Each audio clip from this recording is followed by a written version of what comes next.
Et puis, c'est un thème, on parle souvent de l'Église ici, qu'on veut mettre l'accent sur l'œuvre tout accomplie. Hein?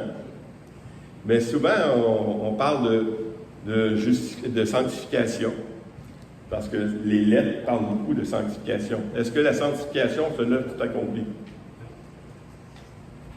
Non, ce n'est pas une œuvre tout accomplie, c'est une œuvre qui se continue jusqu'au retour du Seigneur, soit le Seigneur revient ou nous, on va voir le Seigneur, mais c'est une œuvre qui continue. Et on va le voir un peu, on va faire un peu une distinction entre la justification et la sanctification. Puis ce matin, je veux parler de la justification. Parce que l'œuvre tout accomplie de Christ, c'est la justification, justement. Et puis, très rarement, je vois des gens qui vivent comme des gens justifiés. Hein? On le sait qu'on est justifié, mais est-ce qu'on vit vraiment comme quelqu'un qui est justifié? Ça, c'est quoi la différence? Ben, c'est ça qu'on va voir présentement. Pour ce faire, on va prendre un texte qu'on a déjà vu dans l'épître de Titre. Et puis, vous allez me dire vous-même, en lisant le texte, où est la justification et où est la sanctification. OK? C'est un exercice. Alors souvent, on lit des choses de même, puis on a de la misère à faire la différence, puis ensuite, on expliquera la différence. Car la grâce de Dieu, source de salut pour tous les hommes, a été manifestée. Elle nous enseigne à renoncer à l'impiété et aux convoitises mondaines et à vivre dans le siècle présent selon la sagesse, la justice et la piété, en entendant la bienheureuse espérance et la manifestation de la gloire du grand Dieu et de notre Sauveur Jésus-Christ, qui s'est donné lui-même pour nous, afin de nous racheter de toute iniquité et de se faire un peuple qui lui appartienne, purifié par lui et zélé pour des bonnes œuvres. Quelqu'un oserait dire où se trouve la sanctification. Elle nous enseigne à renoncer. C'est au départ. Hélène, c'était la même réponse? Ben, c'est la grâce de Dieu qui nous enseigne, justement. Oui. Puis,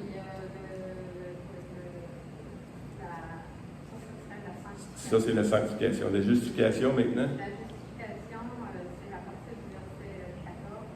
Oui. En attendant, comment c'est ça? Afin de nous racheter de toute iniquité. Ça fait partie de la justification. Et de se faire un peuple qui lui appartienne, purifié par lui.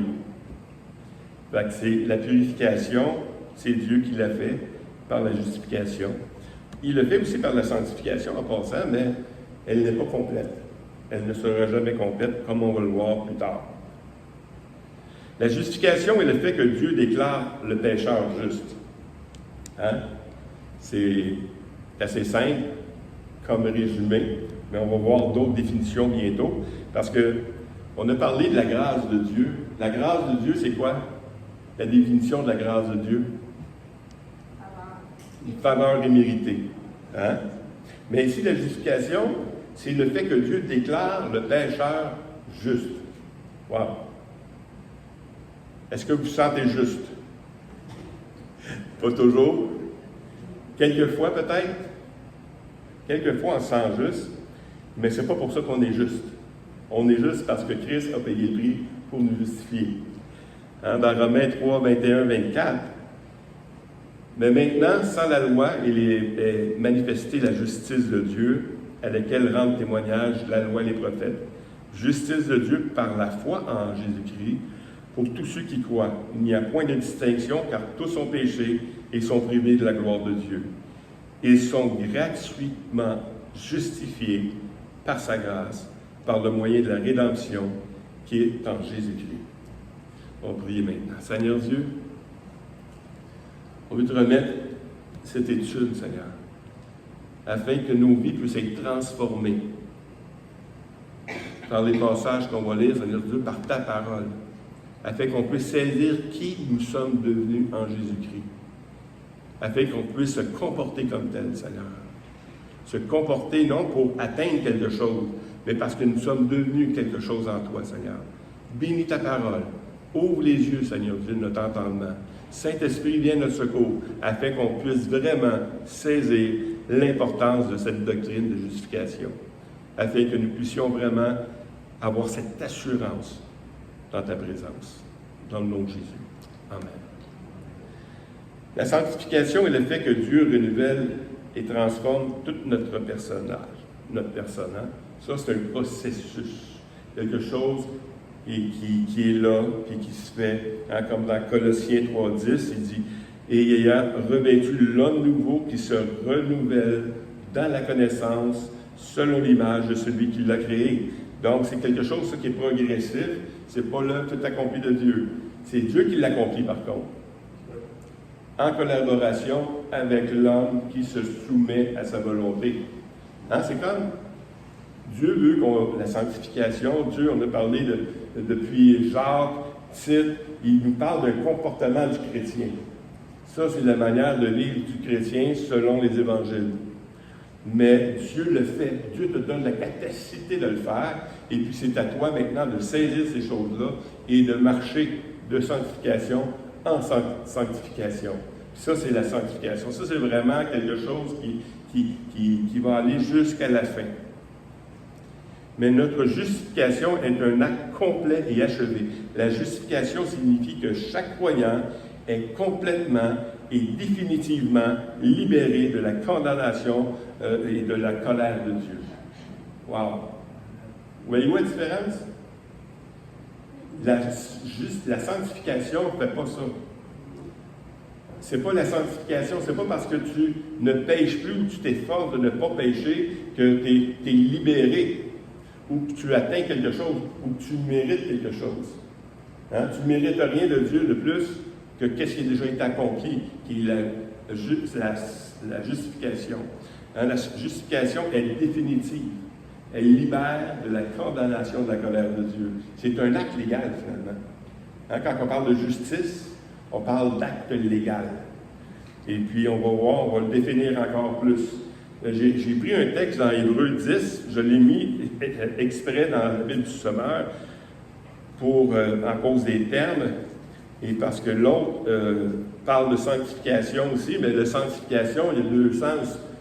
La sanctification progressive, mais la sanctification de mise à part, ceux qui sont à part. Fait que je ne voulais pas mêler les termes, et tout ça, je l'ai pris dans la Bible du Sommeur. Par une offrande unique, en effet. Il a rendu parfait. Wow! Tout le monde ici, devant Dieu, est parfait. Mais non seulement ils sont parfaits, pour toujours. Pour toujours. Vous ne pouvez pas corrompre l'homme nouveau. L'homme nouveau, il est parfait. Il n'a jamais péché, puis il ne péchera jamais. Il est rendu parfait pour toujours, ceux qui purifient des péchés. C'est là ce que le Saint-Esprit nous confirme de son côté, car il dit d'abord, « Mais voici quelle alliance je vais conclure avec eux après ces jours-là, dit le Seigneur. Je placerai mes lois dans leur cœur et je graverai dans leur pensée. » Puis il ajoute, « Je ne tiendrai plus compte ni de leurs péchés, ni de leurs fautes. » Wow! Combien de chrétiens vivent de la culpabilité? À cause des choses qui sont passées dans le passé, des péchés qu'ils ont commis, ou des péchés qui n'arrivent pas encore à se débarrasser, ils vivent dans une culpabilité constante quand Dieu dit « Je m'en souviens pas ». De quoi tu parles? Croyez-vous ça? Dieu, là, quand il regarde un homme ou une femme de Dieu, quelqu'un qui est régénéré, il le voit parfait. Et c'est comme ça que nous devons nous regarder également. Oui, c'est vrai, il faut dire que à cause de la sanctification, c'est un acte qui est progressif. On ne sera jamais parfait dans notre corps. Mais en réalité, je précise bien en réalité, on est parfait en Dieu, sans péché, pur, blanc. Il n'y a personne qui peut nous accuser parce que Christ, son sacrifice, il est parfait. Il nous a purifiés parfaitement. Et devant Dieu et devant tout le monde qui voudrait nous accuser, mon fils a payé. Le sang coulé, il est pur à 100%. Pas à 50%, pas pur juste quand tu as été sauvé, et après ça, tu t'arranges pour rester pur. Non, non, non. Tu es pur depuis le jour où tu es né nouveau.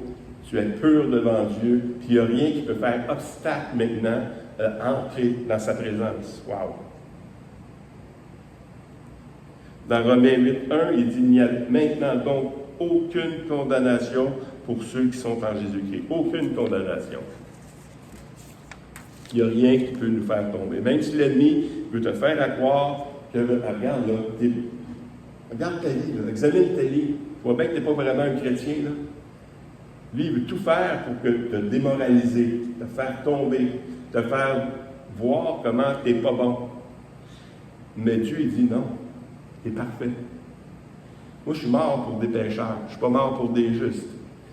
Je suis mort pour des pécheurs. Puis le pécheur, s'il veut se sanctifier, s'il est né de nouveau, puis il est dans le processus de sanctification, il ne de plus en plus. Mais il va toujours tomber.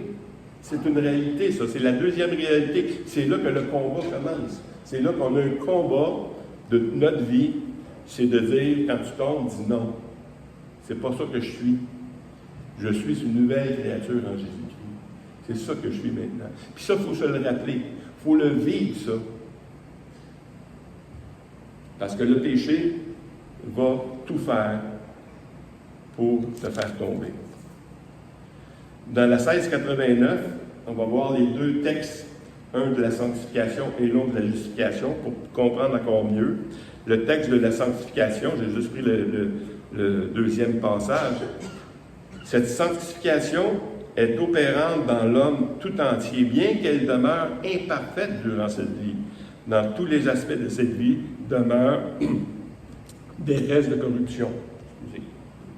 Des restes de corruption qui donnent lieu à une guerre continuelle et implacable. La chair, en ses passions, s'oppose à l'esprit et l'esprit à la chair.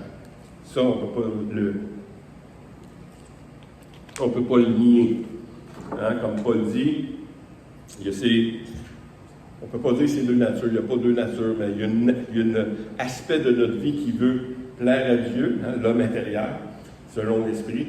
Puis la chair, elle, par ses habitudes, par sa corruption, veut faire le contraire. Fait que toujours, parce que ce qui est justifié, ce n'est pas notre chair. C'est notre être, notre âme. Lui, il est justifié, notre esprit. Et puis, on doit emmener notre corps à l'obéissance de ce qu'il est maintenant. On va voir le passage de la justification. Ceux que Dieu a efficacement appelés, il les a aussi gratuitement justifiés, non en leur infusant la justice, mais en pardonnant leurs péchés et en considérant et recevant leur personne comme juste.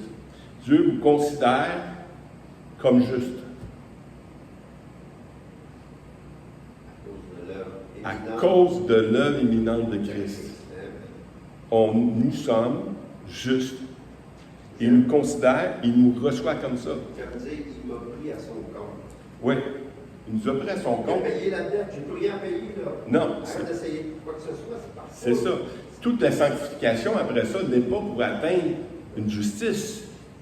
Parce que c'est ça qui arrive avec les religions, c'est qu'on va se sanctifier pour se justifier. Et on se justifie d'après qui?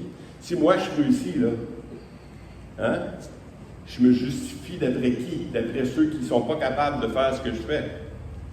Hein? On se juge, on se compare. Tandis que la justification, c'est tout le monde, tous ceux qui ont reçu Jésus-Christ pour leur salut, sont devenus blancs, sanctifiés, justice. Et le dernier passage, parce que j'ai pris le passage 1, mais le passage 6 aussi, la justification des croyants sous l'Ancienne Alliance était, sous tous ses rapports, la même que celle des croyants sous la Nouvelle Alliance. On est sauvé, on est justifié de la même manière que ceux de l'Ancienne Alliance. Ça n'a jamais été par la loi. Ça a toujours été par la foi. Hein? Abraham crut, et cela lui a été imputé à justice. C'est par la foi. Si quelqu'un croit, autant dans l'Ancienne Alliance que dans la Nouvelle Alliance, bien, la justice de Dieu repose sur lui. Wow! Eux regardaient à ce qui s'en venait, hein, à Dieu, mais nous, regardons à ce qui s'est passé. Donc, c'est la différence. La justification, c'est premièrement un don. Hein, dans Romains 5, 16 et 17, il n'en est pas du don comme de ce qui est arrivé par un seul qui a péché, car c'est après une seule offense que le jugement est devenu condamnation, tandis que le don gratuit devient justification. Après plusieurs offenses, si par l'offense d'un seul la mort a régné par lui seul, à plus forte raison, ceux qui reçoivent l'abondance de la grâce et du don de la justice règneront-ils dans la vie par Jésus-Christ. Wow! La grâce, l'abondance de la grâce et le don de la justice. C'est un don. C'est comme la grâce. On le prend souvent dans d'autres termes. Hein? Par la grâce, vous êtes sauvés par le moyen de la foi. Cela ne vient pas de nous, c'est un don de Dieu. Hein? Et puis, on voit que la grâce, tout ça. Mais ici, il nous dit que la grâce, cette grâce-là, là, c'est un don de justice. Il nous a donné sa nature juste. Si Jésus était ici aujourd'hui, Jésus est à côté ici, puis moi je suis à côté, puis tous les deux, nous sommes justes devant Dieu, le Père. Ça, c'est dur à croire, hein? Parce que lui, il n'a jamais péché, non. Il a péché peut-être plus que nous autres parce qu'il a pris tous les péchés. Alors, lui, ici, il était abandonné du Père à cause du péché. C'est quelque chose. Peut-être une doctrine qu'il faudrait enseigner au moment donné. Mais il y a quand même... C'est une réalité, ça. Puis ça, là, ça fait quoi de savoir qu'on est juste devant Dieu? C'est qu'on peut s'approcher de Dieu maintenant. Wow! Parce que si tu n'es pas justifié, tu t'approches de Dieu, tu meurs. C'est aussi simple que ça. Mais à cause de l'œuvre de justification que Dieu a faite dans nos vies, on peut s'approcher de Dieu avec un cœur sincère, avec une pleine assurance. C'est vraiment quelque chose. Est-ce qu'on a lu Romains 6? C'est donc, oui, c'est ça, abondance de sa grâce.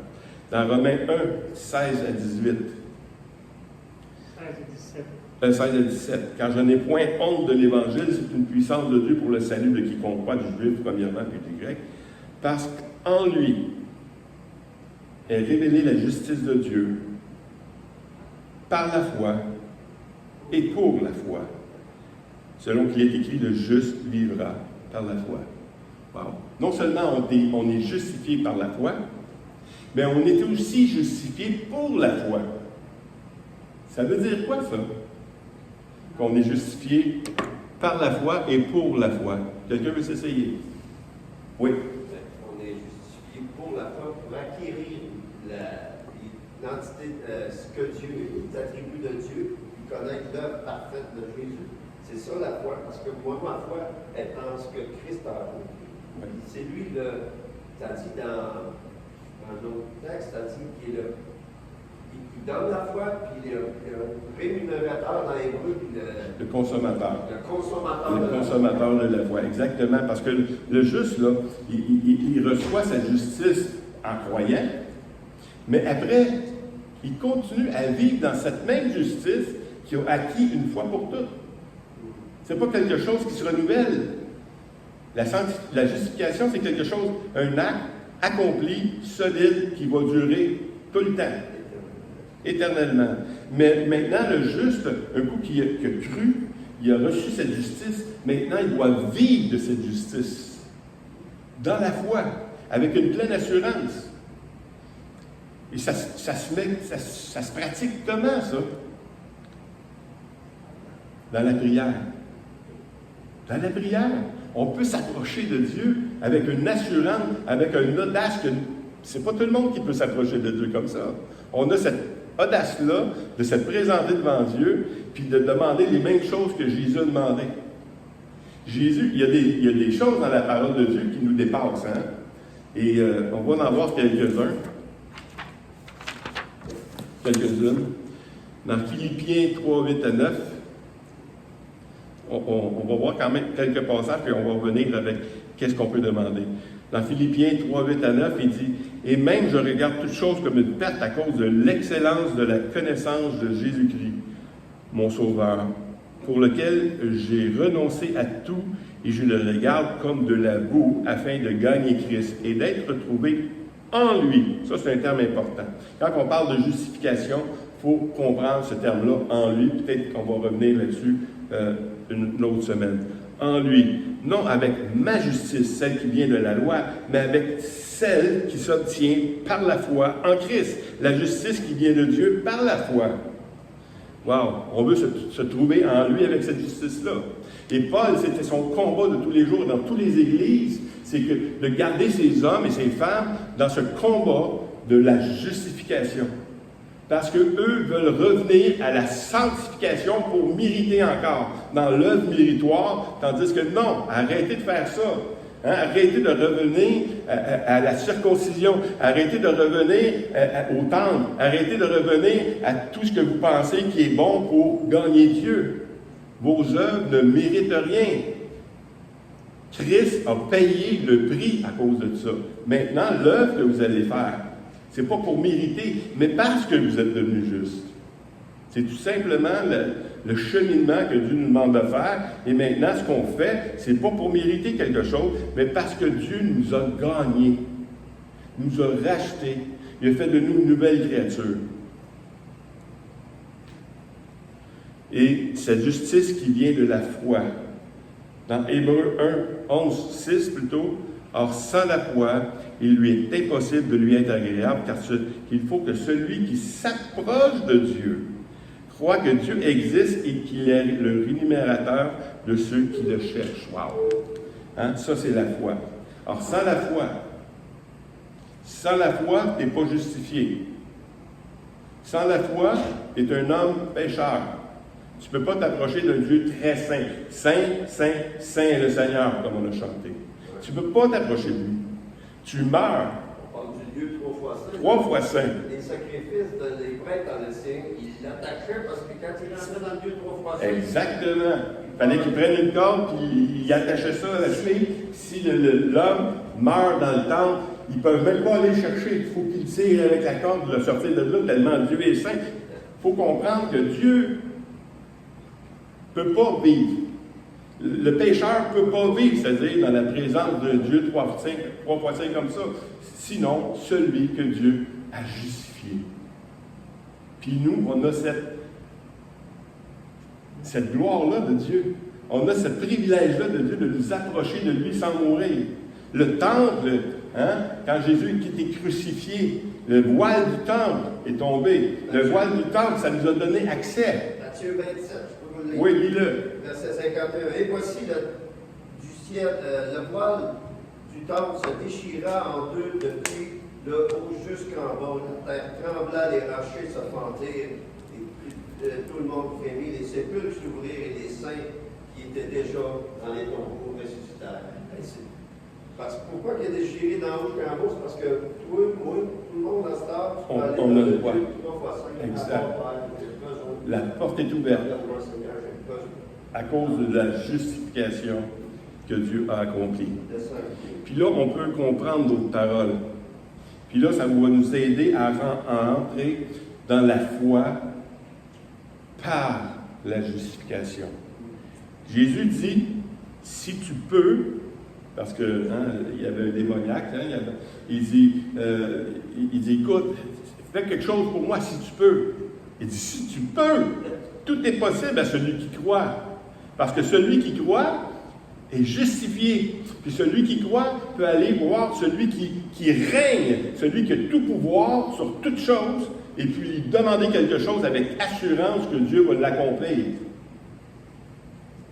Est-ce qu'on me suit là? C'est nous autres, ça. C'est quelque chose de comprendre la justification. 1 Jean 5, 3, 5. Car l'amour de Dieu consiste à garder ses commandements. On voit ici la sanctification. Et ses commandements ne sont pas pénibles, parce que tout ce qui est né de Dieu triomphe du monde. Et la victoire qui triomphe du monde, c'est notre foi, Qui est celui qui triomphe du monde, sinon celui qui croit que Jésus est le Fils de Dieu? C'est qui triomphe du monde, sinon celui qui a été justifié? C'est pas facile, c'est pas dur d'obéir, de se sanctifier. Un coup, tu es sauvé. Un coup, tu as été justifié. C'est pas dur, parce que c'est par la foi qu'on réussit à faire ces choses-là. Oui, souvent on tombe. Oui, souvent le péché vient nous rattraper. Oui, souvent on ouvre la porte au péché dans notre vie, qui fait du dommage dans nos familles, qui fait du dommage dans notre entourage, qui fait du dommage dans l'Église. Mais celui qui comprend sa justification, lui, il règne. Lui, il prend position. Lui, il est capable d'accomplir tout ce que Dieu demande. Deuxièmement, c'est une position. Une position qui nous est donnée par Dieu. Dans 2 Corinthiens 5, 21, celui qui n'a point connu le péché l'a fait devenir péché pour nous, afin que nous devenions en lui justice de Dieu. Aussi blanc que Jésus était avant de mourir sur la croix, avant de prendre le péché du monde sur ses épaules, nous sommes devenus justice de Dieu. Ça nous dépasse. Romains 8,15.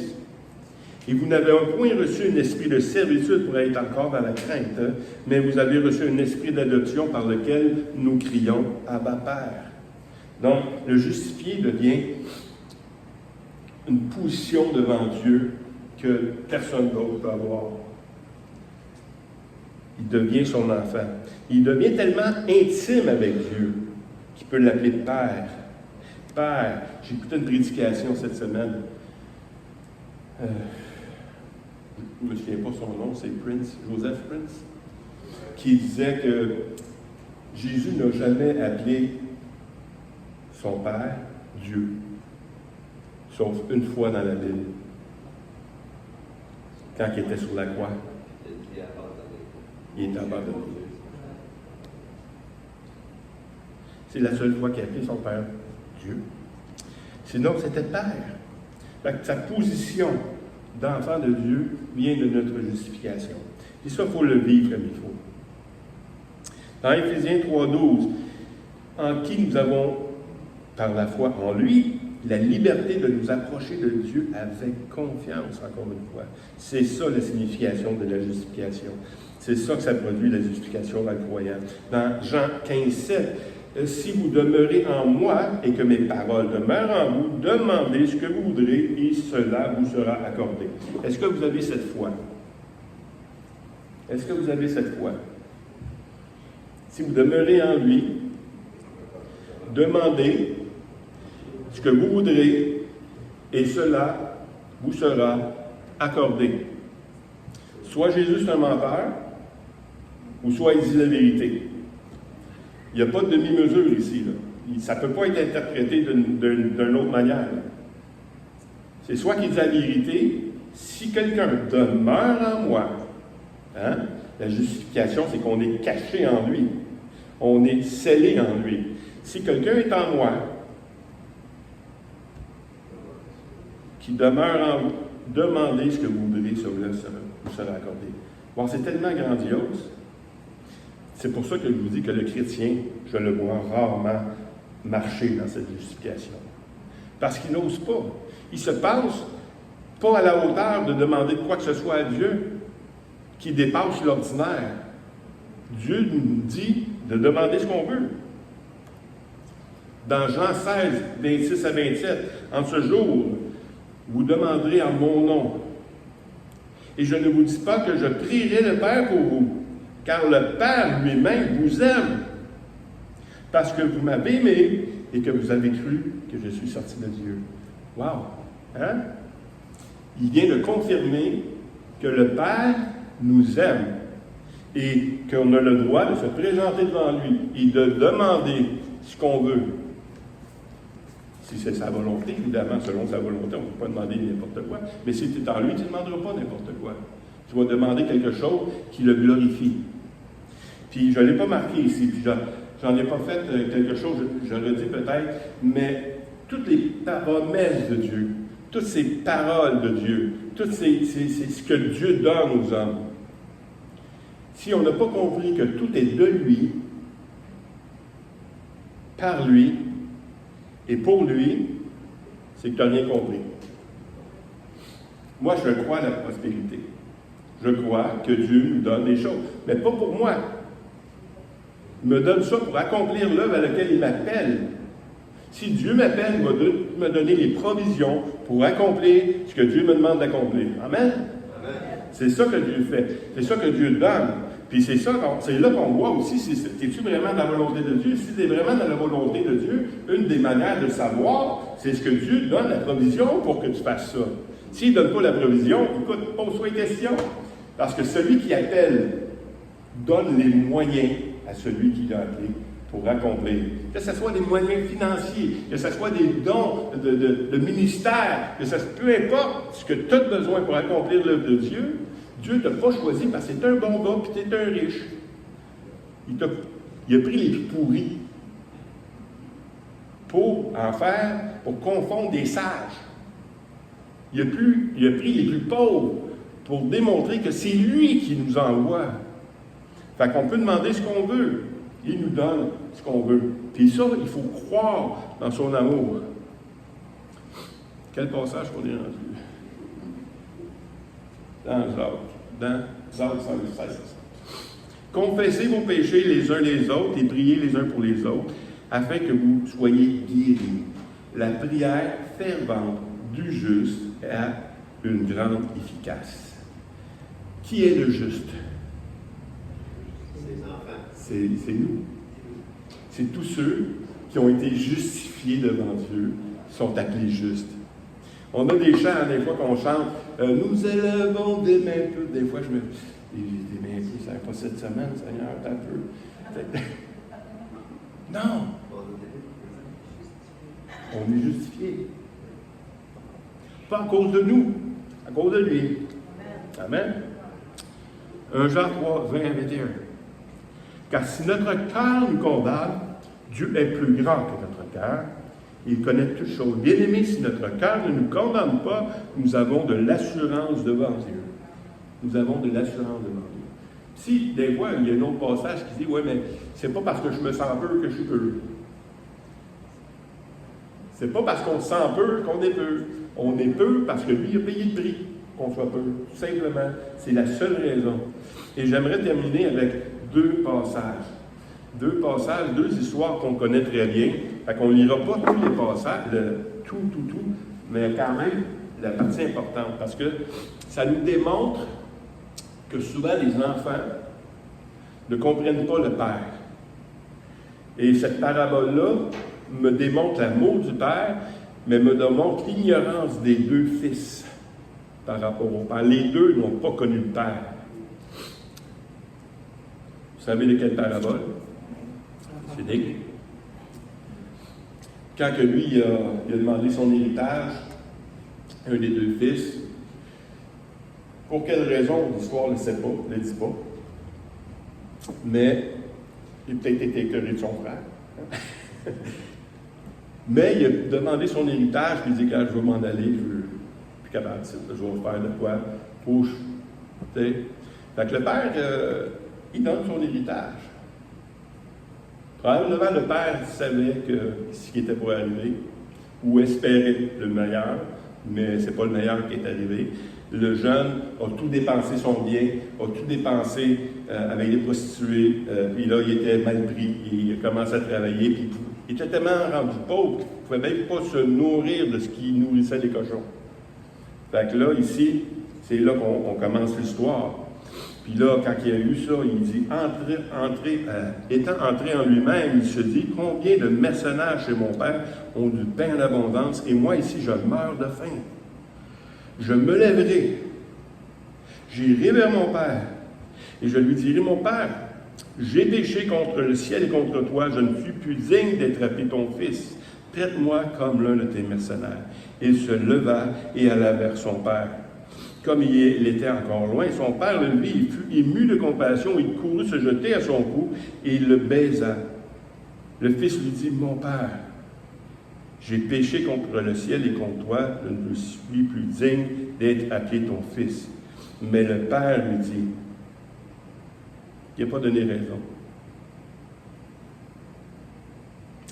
Il dit, apportez vite le plus belle robe et l'en revêtez. Mettez-lui un anneau au doigt et des souliers aux pieds.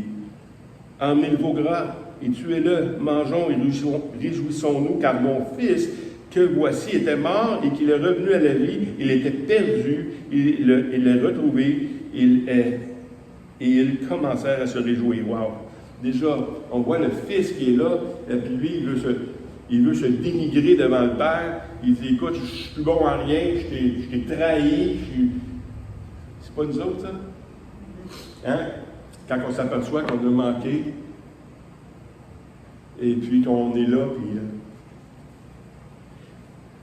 Mais le père,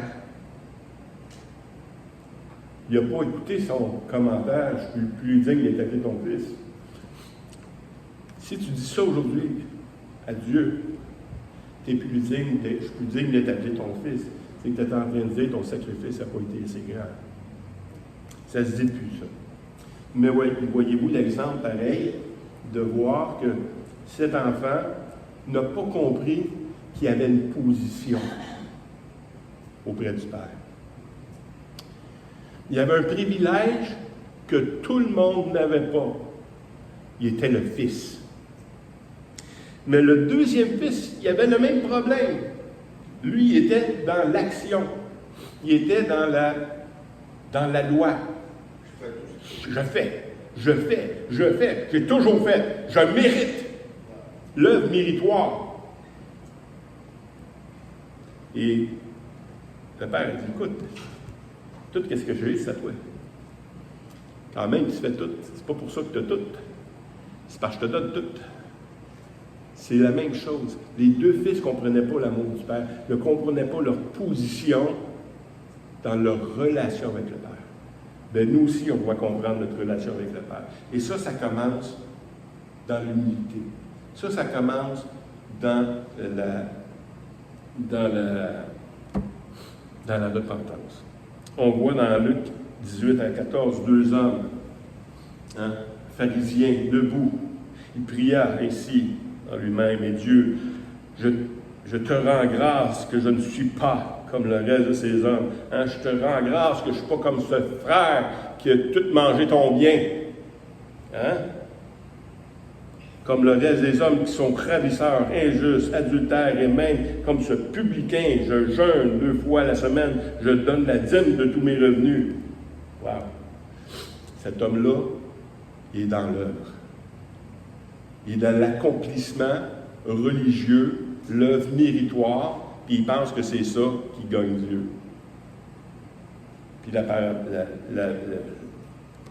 passage continue. Le publicain se tenant à distance n'osa même pas lever les yeux au ciel, mais il se frappait la poitrine en disant, « Ô Dieu, sois apaisé envers moi, je suis un pécheur, je ne suis pas... je vous le dis, celui-ci descendit dans sa maison justifié plutôt que l'autre, car quiconque s'élève sera abaissé, et celui qui s'abaisse sera élevé. » Mais encore une fois, on voit que c'est pas par les œuvres. Ce n'est pas par l'accomplissement de ce qu'on fait qu'on va plaire à Dieu. On plaît à Dieu de toute façon. Vous savez, vous avez la plupart d'entre vous des petits-enfants.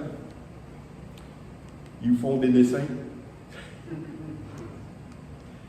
Puis là, ils sont tous fiers de leur dessin. Je ne sais même pas c'est quoi, là, mais ils sont tellement fiers. Toi, ça te rend fier pareil, parce que c'est pas l'œuvre. C'est l'acte. Pourquoi il l'a fait? Puis ça te rend fier. Mais avec Dieu, c'est la même chose. Quand quelqu'un se dit, non, je ne mérite pas. Mais après ça, un coup, tu as été sauvé. Un coup, tu as été justifié. Il y a quelque chose qui change. Dans 1 Jean 1,9, l'avant-dernier passage, si nous confessons nos péchés, il est fidèle et juste pour nous les pardonner et de nous purifier de toute iniquité. Fait que celui qui se repent, celui qui demande pardon au Seigneur pour ses péchés, celui qui a la foi dans le sacrifice de Christ est justifié. Et le dernier passage, dans 1 Corinthiens 6, 9 à 11. Ne savez-vous pas que les injustes n'hériteront point le royaume de Dieu? Ne vous y trompez pas. Ni les impudiques, ni les idolâtres, ni les adultères, ni les efféminés, ni les infâmes, ni les voleurs, ni les cupides, ni les ivrognes, ni les outrageux, ni les ravisseurs n'hériteront le royaume de Dieu. Et pourtant, c'est ce qu'on était.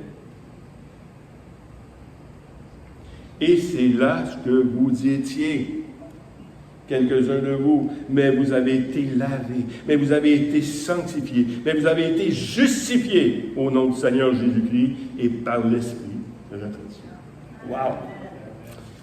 L'œuvre de justification est tellement grande et tellement mal comprise. On va revenir là-dessus parce que c'est tellement important de comprendre l'œuvre de justification que Dieu nous a donnée. Ça va nous empêcher de tomber dans la déprime de nos vies. Et puis ça, il y en a qui vont dire, oui, mais ça va dire que tu peux pécher. Non. Si tu as compris exactement la justification, ça va te donner le désir davantage de comprendre et de te sanctifier davantage. Et ça va te donner la victoire. Parce que la victoire ne vient pas de toi. La victoire sur le péché vient de la position du juste. Puis si quelqu'un est juste devant Dieu, il y a la victoire. Parce que la victoire, c'est notre foi. Fait que si tu crois que Jésus-Christ est ton soignant, son sauveur, qui a payé le prix de ton rachat, qui a fait de toi son enfant, il t'a justifié devant Dieu. Parce que sans justification, tu ne peux pas t'approcher de Dieu. Mais maintenant que tu es justifié, maintenant, tu comprends Dieu, tu as le moyen maintenant, par le Saint-Esprit qui te donne, que peut-être quelque chose qu'on va parler plus tard, mais quelque chose qui te donne de faire comprendre qui tu es, les droits que tu as et le privilège que tu as. Puis, on va voir que celui qui le sait qu'il est justifié, il n'est pas gêné de demander des choses à Dieu. Fait qu'après ça, quand tu vas aller prier pour un malade, tu ne diras pas c'est à cause de moi. C'est pas à cause de nous, c'est à cause de lui qui a payé. Puis j'ai le droit de demander la guérison de quiconque au nom de Jésus. Parce qu'il me donne le droit de le faire, à cause que je suis justifié. Hein? À cause de notre position. Amen. Ah, Seigneur Dieu, merci pour ce temps qu'on a eu ce matin, afin qu'on puisse vraiment comprendre avec tous les saints, Seigneur Dieu, qui nous sommes devenus en Jésus-Christ par le pardon, par le sang, par l'alliance, par tout ce que tu nous as donné, tout ce que tu as fait de nous, Seigneur Dieu. Tu as fait de nous des sacrificateurs. Pardonne une fois pour toutes. Tu nous as emmenés à la perfection et pour toujours, Seigneur Dieu, on a vu. Ce n'est pas quelque chose qu'on doit mériter, ce n'est pas quelque chose qu'on doit désirer, c'est quelque chose que nous sommes. Et Seigneur, viens nous convaincre de ces vérités, afin qu'on puisse entrer maintenant dans l'œuvre dans laquelle tu nous appelles, dans les prières d'intercession envers nos proches, envers nos bien-aimés, envers tous ceux qui sont autour de nous, Seigneur. On a le droit de réclamer à cause de Christ. Et à lui seul l'amour. Amen. Amen. Mercredi, je crois que c'est Gaétan, je ne sais pas s'il sait. Je pense que oui, tant mieux.